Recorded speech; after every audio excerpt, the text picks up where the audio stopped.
593 ಇದ್ದದ್ದು ರಿವ್ಯಾಲ್ಯೂಯೇಷನ್ ಆದಾಗ 598 ಆಗುತ್ತೆ. ಬೋರ್ಡ್ ಅವರು ಸ್ವಲ್ಪ ಕರೆಕ್ಷನ್ ನೀಟಾಗಿ ಮಾಡಬೇಕು ಅಂತ ಹೇಳ್ತೀನಿ. ಹರ್ಷಿತಾಗಿ ಯಾರು ಇನ್ಸ್ಪೈರ್?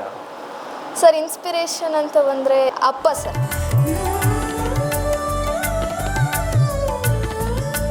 ನನ್ನ IAS ಮಾಡಿಸ್ಬೇಕು ನನ್ನ ಮಗಳಿಗೆ ಅಂತ ಒಂದು ಆಸೆ ಇದೆ ಅಂತ ಏನು ಅನ್ಸುತ್ತೆ? IAS ಓದ್ಬೇಕಂತ ಇದೆಯಾ? ನಮಸ್ಕಾರ, ನಾನು ಪ್ರಸನ್ನ ದೊಡ್ಡಗುಣಿ, ಚಾಲುಕ್ಯ ನ್ಯೂಸ್ಗೆ ಸ್ವಾಗತ. ನನ್ನ ಜೊತೆ ದ್ವಿತೀಯ PUCಯಲ್ಲಿ 99.66% ಅನ್ನು ತೆಗೆದಿರುವಂಥ ಹರ್ಷಿತಾ ಜೊತೆ ನಾನಿದ್ದೇನೆ. ಹರ್ಷಿತಾ ಇಷ್ಟೊಂದು ಮಾರ್ಕ್ಸ್ ಅನ್ನು ತೆಗೆಯೋದಕ್ಕೆ ಹೇಗೆ ಸಾಧ್ಯ ಆಯಿತು? ಅದರಲ್ಲೂ ಗುಬ್ಬಿ ತಾಲೂಕಿನ ಕೊಂಡ್ಲಿ ಕ್ರಾಸ್ ಅಂತ ಒಂದು ಗ್ರಾಮೀಣ ಪ್ರತಿಭೆ ಇವತ್ತು 99% ಅಂಕವನ್ನು ತೆಗೆದಿದ್ದಾರೆ ಅಂದರೆ ಅದೊಂದು ಸಾಮಾನ್ಯವಾದಂಥದ್ದಲ್ಲ. ಹಾಗಾಗಿ ಹೇಗೆಲ್ಲ ಅವರು ಓದಿದ್ರು, ಮುಂದೆ ಏನೆಲ್ಲ ಆಗಬೇಕು ಅಂತ ಹೇಳಿ ಆಸೆಯನ್ನು ಪಟ್ಟಿದ್ದಾರೆ ಅಂತ ಹೇಳಿ ನಾನು ಅವ್ರ ಜೊತೆ ಮಾತಾಡ್ತಾ ಇದ್ದೇನೆ. Congratulation Harshita. Thank you sir. So 99% ಅಂಕಗಳು ಬಂದಿದೆ ಅಂತಂದರೆ ಅದು ಹೇಗೆ ಸಾಧ್ಯ ಆಯಿತು ಅಂತ? ಸರ್ ನನ್ನ ಶ್ರಮ, ನಮ್ಮ ಪೇರೆಂಟ್ಸ್ ಸಪೋರ್ಟ್ ಮತ್ತು ಕಾಲೇಜ್ ಅವ್ರ ಸಪೋರ್ಟ್ ಇದಕ್ಕೆಲ್ಲ ಕಾರಣ ಅಂತ ಹೇಳ್ತೀನಿ. ಮತ್ತು ನನ್ನ ಶ್ರಮ ಆ್ಯಕ್ಚುಲಿ ಇಂಪಾರ್ಟೆಂಟ್ ಅಂತ ಹೇಳ್ತೀನಿ ಸರ್. ಸೊ ಕಾಲೇಜು ಹೇಗಿದೆ ಅಥವಾ ನೀನು ಹೇಗೆ ಓದ್ತಾ ಇದ್ದೆ ಅಷ್ಟೊಂದೆಲ್ಲ ಮಾರ್ಕ್ಸ್ ತೊಗೊಳೋದಕ್ಕೆ? ಸರ್ ಅಂದರೆ ನಾನು ಲೆಸನ್ಸ್ ಮಾಡ್ತಾ ಇದ್ರಲ್ಲ, ಅದು ಅವತ್ತೇ ಮುಗಿಸ್ಕೊತಾ ಇದ್ದೆ. ಮತ್ತು ರಾತ್ರಿ ಅಂತ ನಾನು 3 ಗಂಟೆವರೆಗೂ ಓದ್ತಾ ಇದ್ದೆ. ಮತ್ತು 3 ಗಂಟೆಗೆ ಎದ್ದು ಓದ್ತಾ ಇದ್ದೆ. ಕೆಲವೊಂದು ಸಲ ಜಾಸ್ತಿ ಸ್ಟ್ರೆಸ್ ತೊಗೊಂಡೇನು ಓದ್ತಾ ಇರಲಿಲ್ಲ. ಯಾವಾಗ ಓದಬೇಕು ಅನಿಸುತ್ತೋ ಆವಾಗ ಓದ್ತಾ ಇದ್ದೆ. ಮತ್ತು ಆ ಮೋಟಿವ್ ಇತ್ತು, ಸ್ಟೇಟ್ ಫಸ್ಟ್ ರ್ಯಾಂಕ್ ಬರಬೇಕು ಅನ್ನೋ ಮೋಟಿವ್ ಇತ್ತು. ಹಂಗಾಗಿ ಯಾವಾಗಲೂ ಓದ್ತಾ ಇದ್ದೆ ಸರ್. ಸೊ ಹರ್ಷಿತಾ, ಮುಂದೆ ಏನು ಮಾಡಬೇಕು ಅಂತ? ಸರ್ ಮುಂದೆ CA ಮಾಡಬೇಕು ಅಂತ ಇದ್ದೀನಿ ಸರ್. ಮತ್ತು ನನಗೆ ಏನಂದರೆ ಇವಾಗ ಯಾವುದೇ ಒಂದು ಗಿಡ ಹಾಕಿದ್ರೆ ಅದು ಒಂದು ಹಣ್ಣು ಕೊಡುತ್ತೆ, ಕೊನೆ ಪಕ್ಷ ನೆರಳಾದರೂ ಕೊಡುತ್ತೆ ಜನಗಳಿಗೆ. ಸೊ ನಾನು ಮನುಷ್ಯಲಾಗಿ ಹುಟ್ಟಿ ಜನಗಳಿಗೆ ಏನಾದರೂ ಸಹಾಯ ಮಾಡಬೇಕು ಅಂತ ಸರ್ ನನ್ನ ಮೋಟಿವ್. ಯಾವ ಥರ ಸಹಾಯ ಮಾಡಬೇಕು? ಈಗ CA ಅಂತಂದ್ರೆ ಅದೊಂದು ಕಮರ್ಷಿಯಲ್. ಹೌದು ಸರ್. ಹೌದಲ್ವಾ? ಸೊ ಕಮರ್ಷಿಯಲಲ್ಲಿ ದುಡ್ಡು ಮಾಡ್ತೀರಾ ನೀವು. ಸೋಷಿಯಲ್ ಸರ್ವಿಸ್ ಹೆಂಗೆ ಮಾಡ್ಬೋದು ಸರ್? ಸೋಷಿಯಲ್ ಸರ್ವಿಸ್ ಅಂದರೆ ಇವಾಗ ಯಾರೋ ಒಬ್ಬರಿಗೆ ಒಂದು ಮೋಸ ಆಗಿರುತ್ತೆ, ಯಾವುದೋ ಒಂದು ಬ್ಯಾಂಕಿಂಗ್ ಟ್ರಾನ್ಸಾಕ್ಷನ್, ಅಥವಾ ಯಾರೋ ಒಬ್ಬರು ಮೋಸ ಮಾಡಿರುತ್ತೆ. ಇವಾಗ ನನಗೆ CA ಅಂದರೆ ಅದರಲ್ಲಿ ಲಾ ಕೂಡ ಬಂದಿರುತ್ತೆ ಸರ್. ಹಾಗಾಗಿ ನಾನು ಲಾ ಕಲ್ತ್ಕೊಂಡಿರೋದ್ರಿಂದ ಅವ್ರಿಗೇನು ಸಪೋರ್ಟ್ ಮಾಡ್ಬೋದು ನಾನು ಅದನ್ನೆಲ್ಲ ಮಾಡ್ತೀನಿ. ಹರ್ಷಿತಾಗಿ ಯಾರು ಇನ್ಸ್ಪೈರ್? ಸರ್ ಇನ್ಸ್ಪಿರೇಷನ್ ಅಂತ ಬಂದರೆ ಅಪ್ಪ ಸರ್. ಏನು ಮಾಡ್ತಾರಪ್ಪ? ಅಪ್ಪ ರೆಸ್ಟೋರೆಂಟ್ ಬಿಸ್ನೆಸ್. ಅಪ್ಪ ಹೇಳ್ತಾ ಇದ್ರು ಯಾವಾಗಲೂ ಹಿಂಗೆ ಓದು. ಸೊ ಪ್ರೆಸೆಂಟೇಷನ್ ಎಲ್ಲ ಹೇಳ್ಕೊಡ್ತಾ ಇದ್ರು ಯಾವಾಗಲೂ. ನೀನು ಇಲ್ಲಿ ಸ್ಪೆಲ್ಲಿಂಗ್ ಮಿಸ್ಟೇಕ್, ನಾನು ಪೇಪರ್ ಎಲ್ಲ ತೋರಿಸ್ತಾ ಇದ್ದೆ ಅಪ್ಪನಿಗೆ. ಸೊ ಸ್ಪೆಲ್ಲಿಂಗ್ ಮಿಸ್ಟೇಕ್ ಇಲ್ಲ ಆಗ್ತಾ ಇದೆ, ಹ್ಯಾಂಡ್ ರೈಟಿಂಗ್ ಸರಿ ಮಾಡ್ಕೊ. ನಾನು ಯಾವಾಗಲೂ ಹೇಳ್ತಿದ್ದೆ ಹ್ಯಾಂಡ್ ರೈಟಿಂಗ್ ಚೆನ್ನಾಗಿದೆಯಾ ಅಂತ ಹೇಳೋದು. ಅಪ್ಪ ತುಂಬ ಗೈಡ್ ಮಾಡ್ತಿದ್ರು. ಅಕ್ಕ ಅವ್ರು ಇವಾಗ BCA ಮಾಡ್ತಾ ಇದ್ದಾರೆ. ಅವರು ಕೂಡ ಸೈನ್ಸ್ ತೊಗೊಂಡಿದ್ರು ಅವ್ರು. ಆ್ಯಕ್ಚುಲಿ ಅವರು ನನಗೆ ತುಂಬ ಮೋಟಿವ್ ಮಾಡಿದ್ರು ಸರ್. ಸೊ ಇಲ್ಲ ಒಂದು ಕಡೆ ನಿಮ್ಮ ಅಪ್ಪನ ಜೊತೆ ನಾನು ಮಾತಾಡುವಾಗ ಹೇಳ್ತಾ ಇದ್ರು, ನನ್ನ IAS ಮಾಡಿಸ್ಬೇಕು ನನ್ನ ಮಗಳಿಗೆ ಅಂತ ಒಂದು ಆಸೆ ಇದೆ ಅಂತ. ಏನು ಅನ್ಸುತ್ತೆ? IAS ಓದಬೇಕಂತ ಇದೆಯಾ ಏನು? ಸರ್ ಇದೆ, ಅಂದರೆ CA ಆದಮೇಲೆ ನಾನು IAS ಟ್ರೈ ಮಾಡ್ತೀನಿ ಸರ್. ಸೊ ಎಲ್ಲ ಒಂದು ಕಡೆ ನಮ್ಮ PUC ಬೋರ್ಡ್ಗಳು ಅಥವಾ SSLC ಬೋರ್ಡ್ಗಳು ತಪ್ಪು ಮಾಡಿಬಿಡುತ್ತೇನೋ ಅಂತ ಅನ್ಸುತ್ತೆ. ಈಗ ಹರ್ಷಿತಾನ ನೋಡಿದ್ರೆ, ಸೊ ಮೊದಲಿಗೆ ರಿಸಲ್ಟ್ ಬಂದಂಥ ಸಂದರ್ಭದಲ್ಲಿ 593 ಇದ್ದದ್ದು ರಿವ್ಯಾಲ್ಯೂಯೇಷನ್ ಆದಾಗ 598 ಆಗುತ್ತೆ. ಸೊ ಎಲ್ಲ ಒಂದು ಕಡೆ ಇಷ್ಟೆಲ್ಲ ಮಾರ್ಕ್ಸ್ಗಳು ಡಿಫ್ರೆನ್ಸ್ ಆಯಿತು. ಇದ್ರ ಬಗ್ಗೆ ಏನು ಅನ್ಸುತ್ತೆ ಹರ್ಷಿತಾ? ಸರ್ ಅಂದರೆ ನಾವು ಮೊದಲಿಂದನೂ ತುಂಬ ಕೋಚಿಂಗ್ ಕೊಟ್ಟಿದ್ರು. ನಾನು 600 ಬರೋ ಥರನೂ ಬರೆದಿದ್ದೀನಿ. ಇವಾಗಲೂ ನನ್ನ ಪೇಪರ್ ಯಾವುದೇ ಇವ್ಯಾಲ್ಯೂಟರ್ಸಿಗೆ ಕೊಡ್ತೀನಿ, ನಂದು ಇವಾಗಲೂ 600 ಬರುತ್ತೆ ಅಂತ ನನಗೆ ಕಾನ್ಫಿಡೆನ್ಸ್ ಇದೆ. ಹಂಗಾಗಿ ಬೋರ್ಡ್ ಅವ್ರು ಸ್ವಲ್ಪ ಕರೆಕ್ಷನ್ ನೀಟಾಗಿ ಮಾಡಬೇಕು ಅಂತ ಹೇಳ್ತೀನಿ ಸರ್. ನನಗೊಬ್ಳಿಗೆ ಎಲ್ಲ ಎಷ್ಟೊಂದು ಮಕ್ಳಿಗೆ ಹಂಗಾಗಿದೆ. ಇವಾಗಲೂ ಕೂಡ ಎಲ್ಲ ಪೇಪರ್ಸ್ನೂ ಕೂಡ ರಿವ್ಯಾಲ್ಯೂಷನ್ ಮಾಡಿಸಿದ್ರೆ ಎಷ್ಟೊಂದು ರ್ಯಾಂಕ್ ವೇರಿಯೇಷನ್ಸ್ ಆಗುತ್ತೆ. ಮೇಲಿದ್ದಿದ್ದು ಕೆಳಗೆ ಬರ್ಬೋದು, ಕೆಳಗಿದ್ದಿದ್ದು ಮೇಲೆ ಬರ್ಬೋದು. ಹಂಗಾಗಿ ಮತ್ತು ಇಂಗ್ಲೀಷ್ ಮತ್ತು ಕನ್ನಡನೇ ಹಿಂಗೆ ಯಾವಾಗಲೂ ರಿವ್ಯಾಲ್ಯೂಷನ್ ಮಾರ್ಕ್ಸ್ ಹೆಚ್ಚು ಕಮ್ಮಿ ಆಗ್ತಾ ಇದೆ. ಲ್ಯಾಂಗ್ವೇಜ್ ಟೀಚರ್ ಸ್ವಲ್ಪ ಕರೆಕ್ಷನ್ ಗಮನ ಇಟ್ಟು ಮಾಡಿ ಅಂತ ಹೇಳ್ತೀನಿ ಸರ್. ಖಂಡಿತ ಸರ್ಕಾರ ಇದ್ರ ಬಗ್ಗೆ ಚಿಂತೆ ಕೂಡ ಮಾಡಬೇಕಾಗ್ತದೆ. ಯಾಕಂದ್ರೆ ನೋಡಿ, ಎಷ್ಟೋ ಮಕ್ಳಿಗೆ ಅನ್ಯಾಯ ಆಗ್ತಾ ಇರುವಂಥದ್ದು ಕೂಡ ಸಾಧ್ಯ ಆಗ್ತಾ ಇದೆ.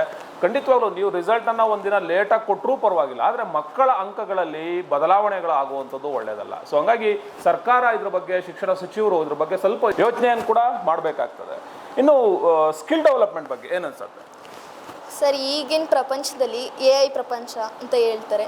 ಬರೀ ಓದೋದೇ ಆಗಲಿ, ಮತ್ತು ನಮ್ಮ ಶಿಕ್ಷಣ ಇವಾಗ ಸಿಸ್ಟಮ್ ಹೇಗಿದೆ ಅಂದರೆ ಓದೋದು ಬರೀ ಬೈಹಾಟ್ ಮಾಡ್ತಾ ಇದ್ದಾರೆ ಸರ್ ಕೆಲವೊಬ್ರು ಮಕ್ಕಳು. ನನ್ನ ಫ್ರೆಂಡ್ಸ್ ನಾನು ಎಷ್ಟೊಂದು ಜನ ನೋಡಿದ್ದೇನೆ, ಬೈಹಾಟ್ ಮಾಡಿಬಿಟ್ಟು ಬರೆದು ಬಿಡ್ತಾರೆ, ಆಮೇಲೆ ಮರ್ತೋಗ್ತಾರೆ. ಬಟ್ ಕಾನ್ಸೆಪ್ಚುವಲ್ ಕ್ಲಾರಿಟಿ ಏನೂ ಇರಲ್ಲ. ಹಂಗಾಗಿ ಕಾನ್ಸೆಪ್ಟ್ಸ್ನ ಅರ್ಥ ಮಾಡ್ಕೊಂಡು ಅದಲ್ಲದೆ ಟೆಕ್ನಾಲಜಿಕಲ್ ನಾಲೆಡ್ಜ್ ತುಂಬ ಇರಬೇಕು ಈಗಿನ ಪ್ರಪಂಚದಲ್ಲಿ. ಅದನ್ನು ಹೇಳಕ್ಕೆ ಇಷ್ಟಪಡ್ತೀನಿ. ಓಕೆ, ಇಷ್ಟೆಲ್ಲ ಮಾರ್ಕ್ಸ್ ತಗೊಳ್ಳೋದಕ್ಕೆ ನಿಮ್ಮ ಸೆಕ್ರೆಟರಿ ಪ್ರದೀಪ್ ಕುಮಾರ್ ಅವರು ಕೂಡ ಬಹಳ ಉತ್ತೇಜನ ನೀಡ್ತಾರೆ ಅಂತ ನಾನು ಕೇಳಿದ್ದೀನಿ. ಸೊ ಹೇಗೆ ಇನ್ಸ್ಪೈರ್ ಮಾಡ್ತಾರೆ ಪ್ರದೀಪ್ ಅವರು? ಸರ್ ನಮಗೆ ಮೀಟಿಂಗ್ ಮಾಡ್ತಾಯಿದ್ರು.